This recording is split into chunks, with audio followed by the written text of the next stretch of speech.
Sekarang ke Pak Febri.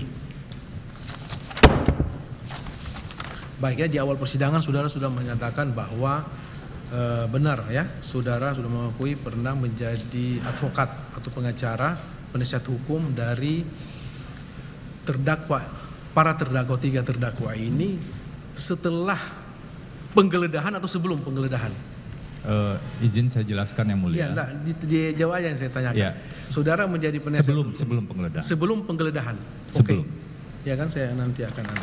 Jadi sebelum penggeledahan itu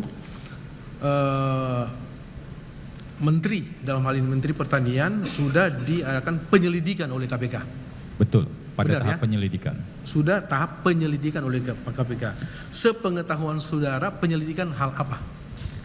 Waktu itu penyelidikan terkait dengan ada disebutnya ya di surat itu dugaan gratifikasi atau hal-hal lain, penerimaan lainnya di Kementerian Pertanian. Oke, baik ya.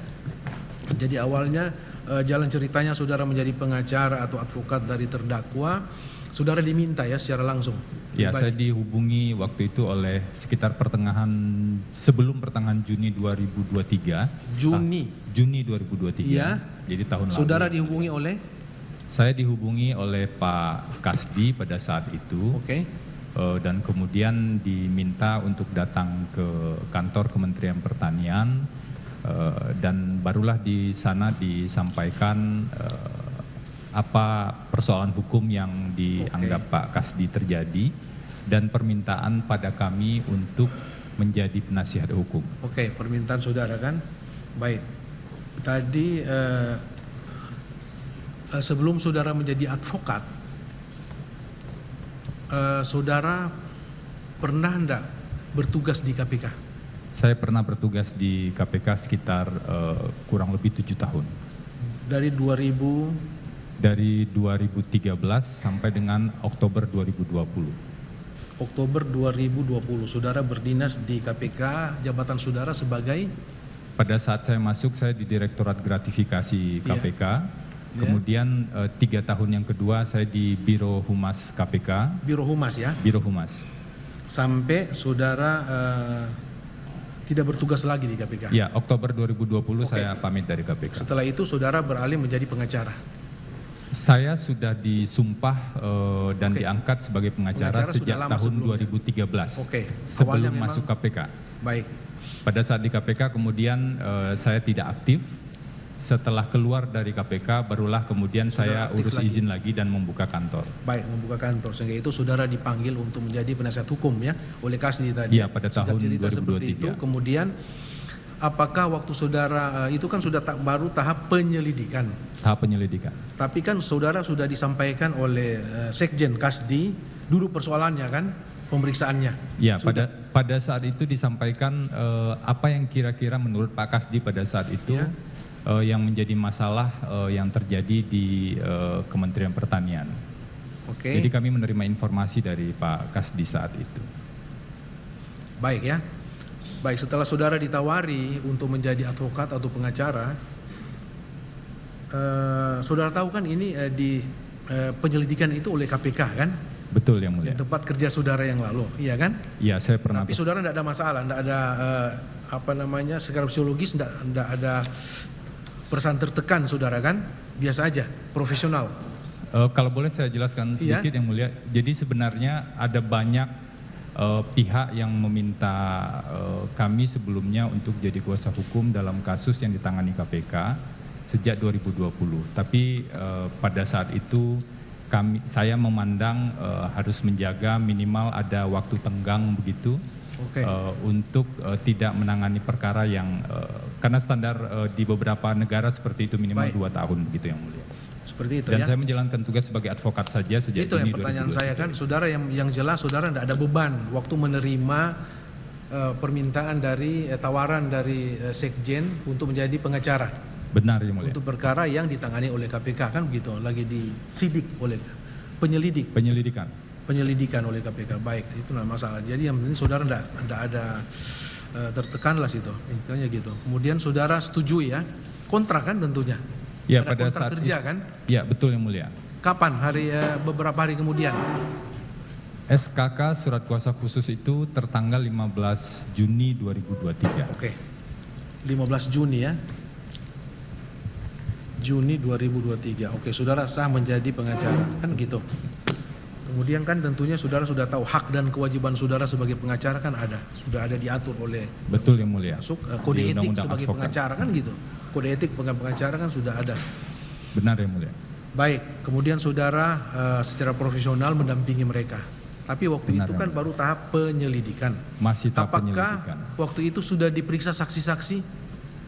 Pada saat itu yang saya ketahui yang belum dipanggil saat itu hanya Pak Sarul saat itu, karena ini saya ketahui karena ada surat undangan klarifikasi dari KPK dan pada akhirnya sesuai dengan saran kami agar kooperatif, Pak Sarul datang pada saat itu memenuhi undangan tersebut. Bentar ya, yang pertanyaan saya tadi, waktu saudara ditawari oleh Sekjen ya sebagai pengacara, apakah waktu itu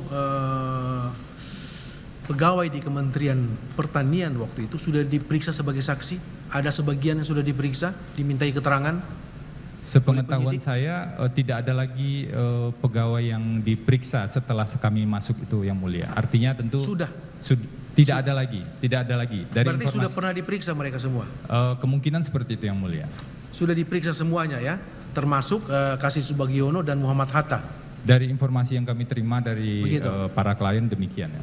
Tapi yang waktu itu yang belum sempat diperiksa sebagai saksi adalah menterinya SEL. Yang belum sempat memberikan keterangan Pak Sarul pada saat itu. Waktu itu ya. Itu kan baru penyelidikan. Kemudian dari saksi kemudian menjadi tersangka itu kapan?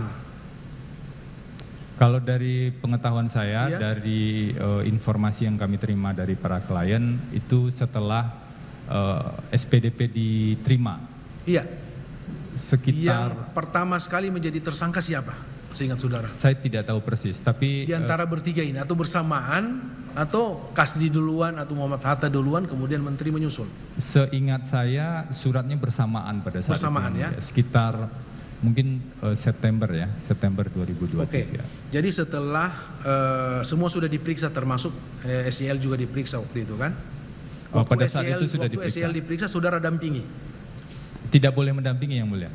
Enggak, waktu itu saudara mendampingi tapi hanya di luar, enggak masuk atau gimana? Tidak mendampingi secara langsung karena di penyelidikan kan memang tidak boleh. Iya. Maka kami tentu saja pada saat itu di luar ruangan? kantor, di luar gedung, di kantor lah pada Oke. saat itu. Enggak mendampingi sampai pemeriksaan kan? Benar yang mulia. Sesuai aturan Sebentar KPK. ya. Jadi waktu itu berapa orang yang menjadi kuasa hukum waktu itu? Saudara? Siapa lagi teman saudara? Dari tim saya, dari kantor itu ada 8 orang. Tapi saya juga mengetahui ada tim penasihat hukum lain yang juga menjadi penasihat hukum seperti Oke. itu yang mulia. Selain saudara siapa lagi yang saudara ingat teman saudara yang lain? Kalau dari kantor Yang pernah saya, di KPK waktu itu bersama saudara? saya dan Rasa Mala Aritonang, kemudian beberapa asisten lawyer dan asisten lawyer. Aritonang siapa lagi? Yang Yang pernah di KPK hanya kami berdua. Oh hanya kami, saudara berdua ya. Ini Pak Aritonang ini apa? Penyidik? Bukan, dulu terakhir di Biro Hukum menjabat sebagai Kepala Bagian Perancangan Peraturan Perundang-undangan. Baik. Hanya kalian berdua ya? Hanya berdua yang. Oke. Singkat cerita ya, berjalannya waktu, kemudian SEL sudah diperiksa sebagai saksi, kemudian setelah penyidikan berubah ya menjadi tersangka. Benar, 3 orang yang mulia. tersangka, benar? 3 orang tersangka. Jadi saudara masih tetap mendampingi? Sempat ketika penggeledahan terjadi pada akhir September 2023, kami sudah mengetahui, saya sudah mengetahui kalau KPK melakukan penggeledahan itu sudah penyidikan dan pasti sudah ada tersangka. Itu pengetahuan saya saat itu. Oke. Sehingga menurut kami saat itu surat kuasa khusus pendampingan di tahap penyelidikan sudah selesai karena dugaan kami KPK sudah masuk di penyidikan, tapi kami belum dapat informasi resmi. Penggeledahan itu sudah muncul di pemberitaan media pada saat itu. Baik. Bentar ya, saya balik lagi ya. Saudara setelah menerima surat kuasa khusus ya untuk mendampingi 3 terdakwa ini, apakah saudara intens berkomunikasi dengan terdakwa nih, SEL? Tentu saja yang mulia. Saya intens, profesional. Tadi kan sudah saya profesional, intens bekerja, mendampingi beliau. Kemudian ini sebelum penggeledahan ya. Sebelum penggeledahan, apakah saudara mengetahui waktu SEL ada tugas dinas keluar negeri? Iya, saya mengetahui. Tahu ya, saudara? Mengetahui tugas keluar negeri. Apakah sebelum itu saudara sudah mendapat informasi enggak yang saudara dapat ya, yang masuk ke saudara bahwa akan ada penggeledahan? Oh, tidak pernah. Tidak tahu. Saudara tidak tahu sama sekali ada penggeledahan pada saat Menteri ke luar negeri ya? Pada saat itu Pak Sarul di luar negeri menjalankan tugas. Seingat sepengetahuan saudara, berapa hari waktu Sarul ke luar negeri kemudian adanya penggeledahan? Saya tidak tahu persis, tapi sudah di luar negeri selama beberapa hari pada saat itu. Baik. Yang mulia. Pada saat penggeledahan, apakah saudara diberitahu atau ada penyampaian akan ada penggeledahan di klan saudara di rumah dinas Wican? Tidak pernah. Tidak. Saya tahu dari pemberitaan media. Sore atau malam mungkin saya baca ya. Setelah penggeledahannya, benar sebagaimana yang dijelaskan tadi dari Kamis malam, kan saudara pasti mengikuti, kan saudara kan masih penasihat hukum mereka. Itu benar, sampai hari Jumat pas. Saya tidak mengetahui kapan penyidik masuk dan selesai. Berakhir ya? Saya tidak mengetahui. Yang saya ketahui dari pemberitaan pada malam itu KPK melakukan penggeledahan. Itu yang saya ketahui yang mulia. Barulah kemudian besoknya ada pemberitaan lagi terkait dengan biasanya kan KPK memang menyampaikan informasi perkembangan kegiatan. Iya, jadi saudara ikut dari media ya? Dari pemberitaan media ya. Pemberitaan media saudara tahu memang benar ada penggeledahan. Betul. Sebagaimana saya juga dengar waktu itu kan memang disebutkan ada uang yang digeledah sekian miliar. Di pemberitaan. Kan? Tahu kan? Ada yang digeledah itu senjata api. Ya, dari pemberitaan saya baca juga. Ada juga. Beberapa senjata api dan ada yang lain. Dokumen-dokumen yang lain yang kami tidak, yang jelas itu diberitakan kan, intinya itu. Kemudian saudara kan selama intens tadi kan berkomunikasi dengan 3 terdakwa ini, apakah saudara mengetahui setelah itu ya bahwa memang benar ada sharing atau pengumpulan uang di Kementerian Pertanian? Sudah dengar enggak saudara waktu itu? Izin yang mulia, sebelum saya menjelaskan, mungkin agar ini jadi concern, karena saya punya kewajiban hukum juga. Iya, saya ngerti, tapi kan secara pengetahuan saudara waktu itu sudah mendengar atau tidak, itu aja.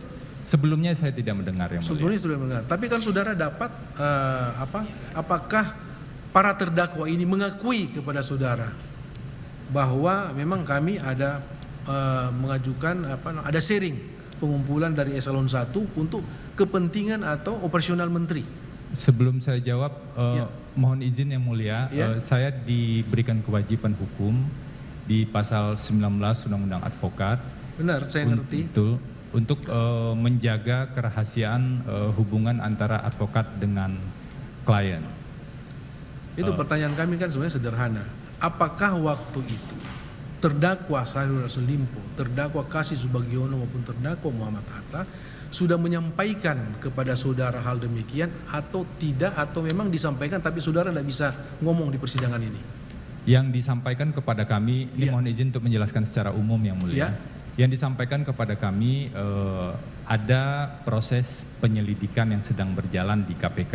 Yang dituduhkan, yang dituduh. Ya, dengan sangkaan, kan disuratkan bunyi itu yang mulia, surat panggilan gitu ya. Itu yang pertama. Yang kedua, kemudian yang disampaikan para klien pada kami, tentu di kesempatan yang terpisah, ada beberapa isu-isu dan persoalan-persoalan hukum yang diduga terjadi di Kementerian Pertanian. Baik. Nah, tentu saja itu kami identifikasi dan kami pelajari lebih lanjut. Baik. Gitu. Tadi saudara mengatakan bahwa waktu saudara menjadi penasihat hukum itu pegawai di Kementerian Pertanian ya, Eselon 1 dan lain-lain itu sudah diperiksa sebagai saksi. Iya kan? Betul. Apakah saudara pernah enggak punya inisiatif atau sudah melaksanakan untuk menemui saksi-saksi yang sudah diperiksa oleh KPK waktu itu? Ada enggak yang saudara temui di antara pegawai Kementerian Pertanian?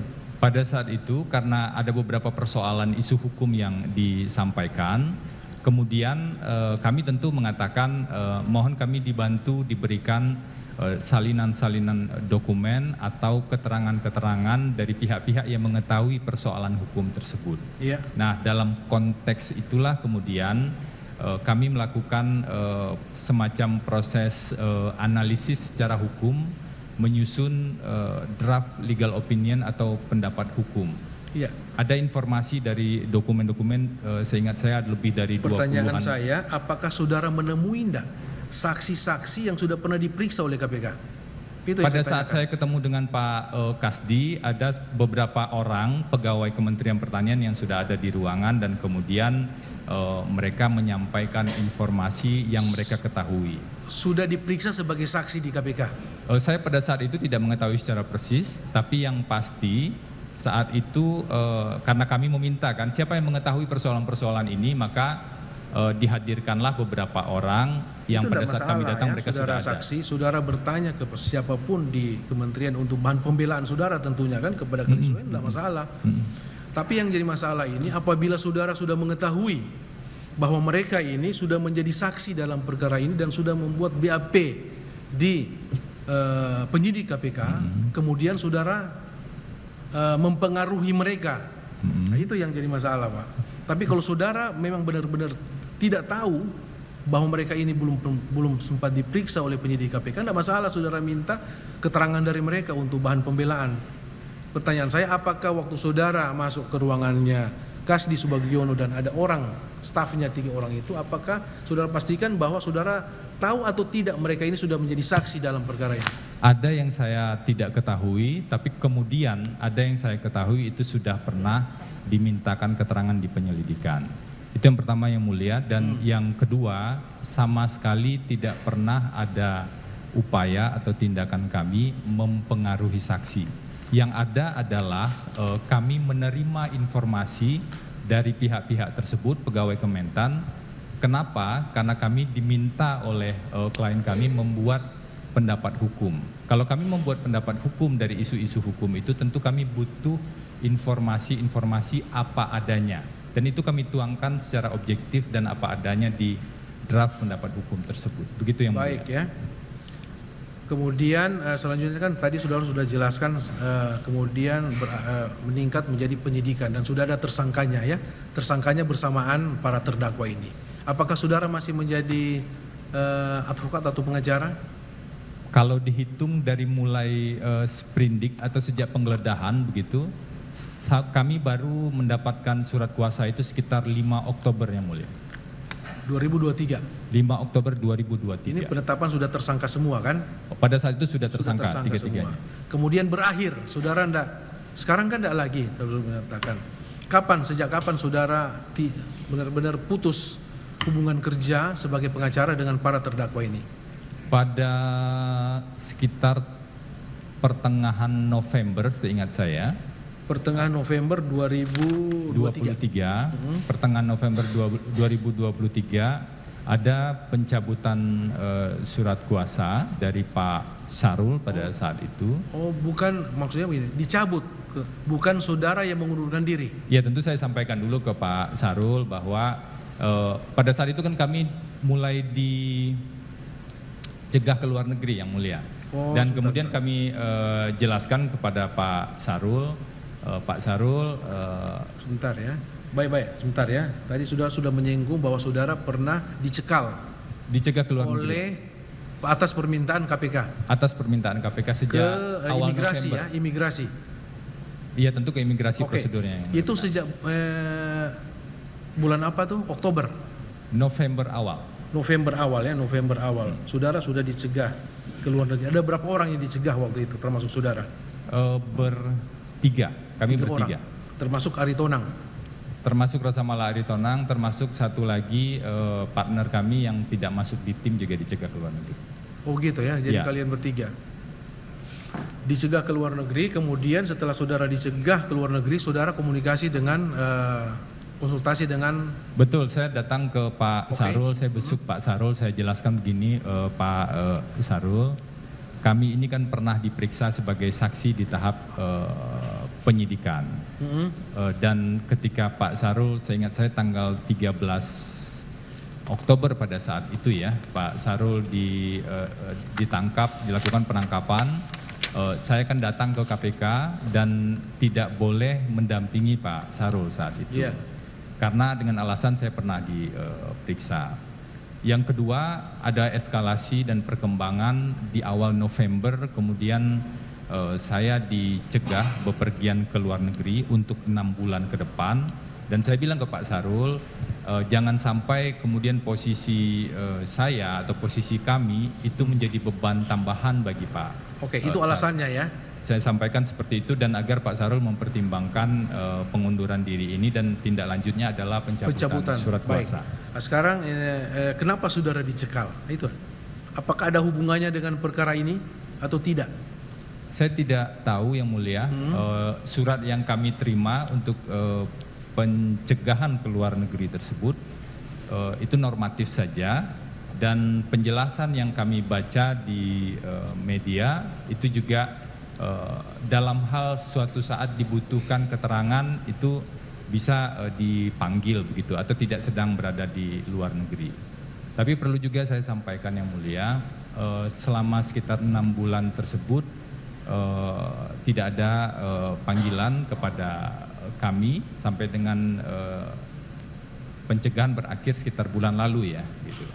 Tapi kami menghormati itu, kalaupun kami dipanggil kami datang. Baik, termasuk di ruang sidang. Saudara mengatakan awal November 2023 itu saudara dicekal ya dalam waktu November awal. November awal, berarti berapa kali saudara? Apakah diperpanjang lagi? Tidak ada surat pemberitahuan lagi yang mulia. Tidak ada surat, hanya sekali aja saudara ya? Satu kali, saya menerima surat dari KPK, kemudian saya terima surat dari imigrasi pada saat itu. Sekarang saudara dalam posisi masih dicekal ke luar negeri atau tidak lagi? Saya belum cek ke imigrasi, tapi tidak ada surat soal informasi pencegahan ke luar negeri yang saya terima. Ke luar negeri. Baik, pertanyaan tadi kan saya kenapa saudara dicekal? Karena pemberitahuan apa tadi? Ada hubungannya dengan perkara ini atau tidak? Ya, jika diperlukan keterangan sewaktu-waktu itu kemudian bisa dimintakan. Sehubungan dengan perkara ini kan? Tentu sehubungan dengan perkara ini, betul. Seperti itu ya. Jadi sekarang saudara memang benar-benar sejak dicabut apa namanya? Ya, pencabutan surat kuasa saudara enggak mengikuti lagi atau saudara mengikuti? Jadi begini yang mulia, pencabutan surat kuasa kan disebutkan di sana kami tidak bisa mendampingi litigasi begitu. Iya. Kami tidak bisa mendampingi lagi, namun kami juga dilarang ini advokat yang mulia untuk meninggalkan klien dalam keadaan sulit. Dan pada saat itu ada permintaan juga pada kami untuk tetap memberikan bantuan, memberikan analisis hukum yang mulia. Begitu. Jadi porsinya lebih ke porsi non litigasi dalam konteks analisa hukum. Tidak ada pendampingan lagi dan saya tentu tidak lagi bisa besuk begitu. Iya. Kalau sebelumnya saya agak rutin besuk Pak Sarul. Karena sudah dicabut, jadi saudara tidak seleluasa pada waktu saudara masih menjadi kuasa kan gitu, intinya itu. Ya. Jadi tidak lagi ya, tidak aktif lah seperti itu. Betul. Akhirnya. Mengenai sharing itu saudara tidak tahu sama sekali, hanya pemberitahuan aja tadi ya, pengumpulan uang di Kementerian Pertanian. Saudara sama sekali memang tidak tahu ya. Dalam informasi-informasi yang kami dapatkan dalam proses penyelidikan tentu ada informasi yang kami dapatkan. Ya. Karena misalnya ada beberapa isu hukum yang kami ketahui. Tapi saya juga mohon arahan dari majelis yang mulia, apakah tepat kalau isi dari pendapat hukum itu kami sampaikan juga di sini mengacu pada pasal 19 tadi yang mulia. Ya. Oke, cukup kalau dari saya, cukup, ada tambahan? Sedikit, saksi Febri Diansah. Ya. Ya yang mulia. Jadi saudara ini menerima kuasa itu tidak terbatas. Apakah itu penyelidikan saja, penyidikan sampai sidang pengadilan. SKK atau surat kuasa khusus tertanggal 15 Juni hanya untuk penyelidikan yang mulia. Ada dituliskan untuk penyelidikan saja. Betul yang mulia. Iya. Betul yang mulia. Makanya saudara pada waktu tak penyidikan kan sudah sebagian kan sudah mulai kan sudah tersangka, berarti sudah penyidikan ya. Betul, saya tahu sejak penggeledahan terjadi yang mulia. Penggeledahan itu. Berarti saudara tidak bisa mendampingi secara langsung. Saya tidak mendampingi yang mulia. Tidak mendampingi ya. Jadi berapa lama saudara dengan tim termasuk siapa? Si Donald Faris ya? Donald Faris tidak masuk di dalam. Tidak masuk. Berapa orang saudara? 4 orang ya waktu itu ya? Kalau di surat kuasa khusus ada 8 orang. Ada 8 orang. Berapa lama saudara di tahap penyelidikan itu mendampingin? Rentang waktunya berapa lama? Dari 15 Agustus tentu saja, dari pertengahan Agustus lebih begitu yang mulia, sampai dengan kami mengetahui penyidikan sudah dimulai sekitar akhir September. September ya. Jadi ada dibunyikan ya dalam surat kuasa itu hanya penyelidikan. Betul, di bagian khususnya kami bunyikan itu yang mulia. Penyelidikan. Karena itu sesuai. Kenapa dengan tidak sampai ke penyidikan? Apa pertimbangan saudara sebagai kuasa hukum? Apa pertimbangannya? Hanya sampai penyelidikan saja. Kenapa? Karena memang sebenarnya kami mengacu ada surat edaran Mahkamah Agung yang mengatur kalau surat kuasa khusus itu harus spesifik, tapi untuk persidangan yang mulia. Dan itu kami terapkan juga. Kalau tahapannya masih di penyelidikan, tentu saja kami hanya membuat surat kuasa khusus di tahap penyelidikan. Kalau tahapannya di penyidikan, maka di tahap penyidikan saja. Ini juga penting bagi kami untuk membatasi. Nah, maksudnya begini loh, Pak Febri, maksudnya begini, kenapa saudara pilih-pilih seperti itu di dalam praktek ya? Penerimaan surat kuasa oleh para advokat, para penasihat hukum itu kan tidak disebutkan juga di situ, Pak. Paling-paling di situ bahwa penerima kuasa berhak mendampingi ya pemberi kuasa mulai dari penyidikan sampai begitu-begitu sampai ke Mahkamah Agung malah disebutkan. Cuma di sidang pengadilan dibikin lagi surat kuasa khusus. Seperti itu, Pak. Standar kami tidak begitu yang mulia. Tidak begitu. Tidak begitu. Ya. Jadi saudara sebutkan penyelidikan saja, tidak sampai penyidikan. Tidak sampai penyidikan. Apakah waktu itu sudah ada niatan dari saudara sebagai penerima kuasa itu hanya untuk tingkat penyelidikan saja atau advis hukum saja kepada para terdakwa ini? Pada saat itu secara faktual memang yang sedang berjalan adalah penyelidikan. Nah, kalaupun nanti ada proses penyidikan, tentu saja dalam ada kuasa lagi maksudnya. Dalam bayangan kami akan ada surat kuasa lagi. Baru. Kalau persidangan, kalaupun masih lanjut ada surat kuasa yang. Tapi baru. Niat dari para terdakwa ini sebagai pemberi kuasa kan tidak juga disebutkan sama saudara sebagai penerima kuasa bahwa hanya ini untuk tingkat penyelidikan saja. Apakah ada ngomong dari Pak Syahrul Yassin Limpo, Pak Hatta dan yang lain, Pak Kasdi, ada nggak ngomong gitu? Ada pembahasan itu yang mulia. Hanya untuk tingkat penyelidikan saja gitu. Surat pendampingan sekarang pada tahap penyelidikan, gitu yang mulia. Akhirnya berdampak kepada saudara dicekal ke luar negeri. Apa pertimbangan KPK kan tidak tahu juga apa sebabnya. Betul ya. Sampai sekarang saudara tahu berdasarkan keterangan saudara tadi kan. Dan kami menghormati sikap KPK itu. Berapa menerima honor? Honorarium itu kami bagi yang mulia, izin menjelaskan. Satu di tahap penyelidikan, kami menerima honorarium ini mengacu pada pasal 21 Undang-Undang Advokat, berdasarkan kesepakatan pada saat itu. Berapa Pak nilainya? Apakah tepat saya sampaikan di sini yang mulia? Ya karena kalau penuntut umum yang tanya, enggak perlu Pak beri jawab. Tetap penasihat hukum bertanya enggak perlu dijawab. Tapi kalau hakim bertanya harus dijawab. Apa dasarnya?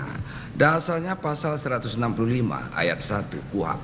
hakim apa saja boleh ditanyakan kepada saksi. Kenapa saya tanya begitu? Apakah niatan ini datangnya dari saudara atau karena sesuatu keadaan? Itu pertimbangan dari hakim, Pak Febri. Silakan jawab. Berapa jawab? Ini karena berapa aja ya, tidak ada soal, Pak. Dan itu hak saudara, tidak melanggar undang-undang kok itu. Betul yang mulia. Oke, profesional. Silakan jawab. Pada saat itu di tahap penyelidikan yang disepakati totalnya adalah 800 juta rupiah. Berapa? 800 juta rupiah. Untuk 8 orang? Tim kami ada 8 untuk 3 klien yang mulia. 3 klien, 800 juta. 800 juta di tahap penyelidikan. Wajar lah. Advokat nerima itu. Wajar kan? Oke. Dan satu hal izin Ya, kalau boleh silakan, saya tambahkan Pak. yang mulia. Silakan.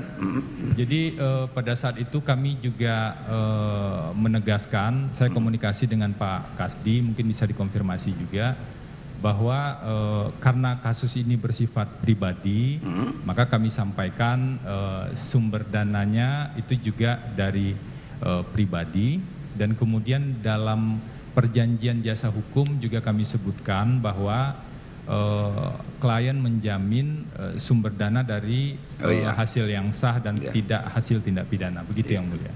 Ya, wajar aja kalau saudara menaruh ya apa namanya nanti dananya dari mana, begitu kan? Ya, kalau saudara menerima itu ya wajar-wajar saja, gitu kan? Tapi dari mana sumbernya kan soal lain lagi, ya. Oke. Terus waktu Pak Syahrul Yassin Limpo khususnya menghadiri KTT G20, saudara masih pegang kuasa waktu itu? Itu yang September ya yang mulia?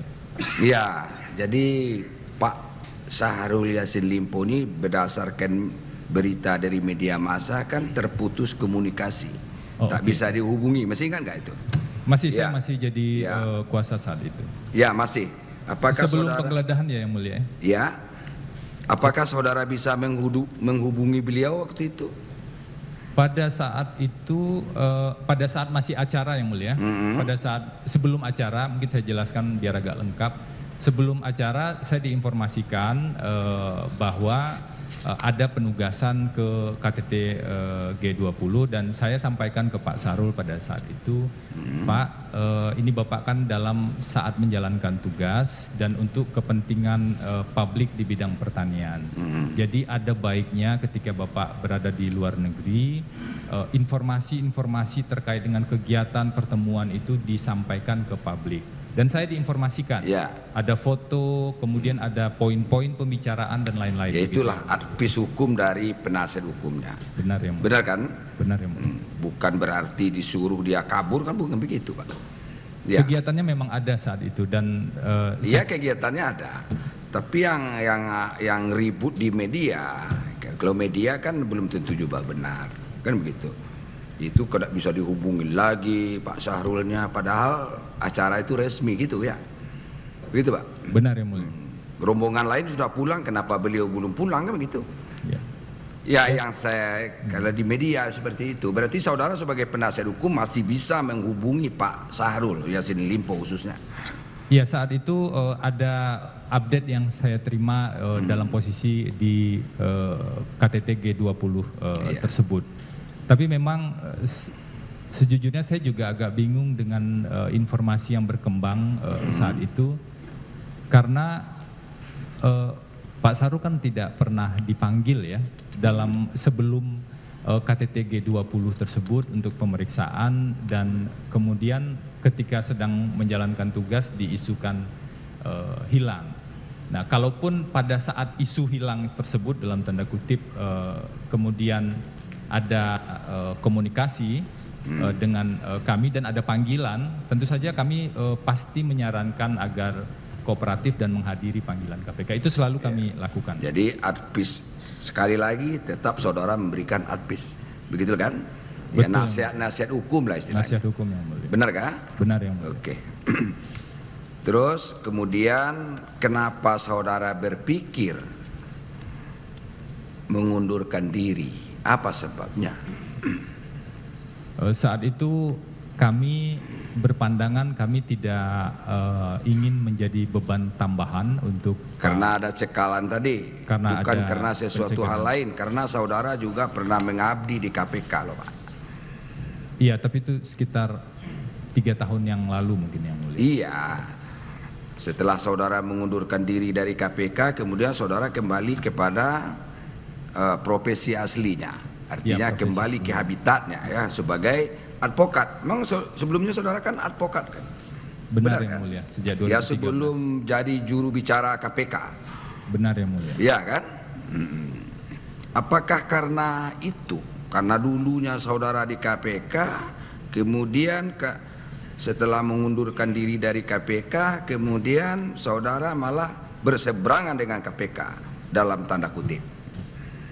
Apakah itu juga mempengaruhi sehingga saudara di samping cekal tadi, apakah itu juga sehingga saudara mengundurkan diri? Saya tidak pernah berpikir saya berseberangan dengan KPK ketika mendampingi Pak SEL yang mulia. Dalam tanda kutip Pak. Walaupun kita sudah tidak di situ lagi, tetapi jiwa-jiwa itu kan masih ada jiwa-jiwa di situ Pak, sebagai KPK. Itu maksudnya, makanya tanda kutip tadi maksudnya. Apakah itu juga sehingga saudara mengundurkan diri atau sudah tidak nyaman lagi begitu? Gimana Pak? Yang pasti di satu sisi tentu saja saya sangat menghormati dan menghargai kerja teman-teman KPK pada saat itu.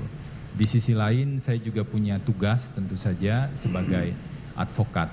Tapi ada perkembangan situasi yang kami ini kan tugasnya membantu memberikan pembelaan, memberikan jasa hukum yang mulia pada klien. Kalau klien kemudian justru terbebani dengan posisi kami, maka lebih baik kami sarankan alternatif lain. Oke, paham Pak. Terima kasih. Terima kasih yang mulia.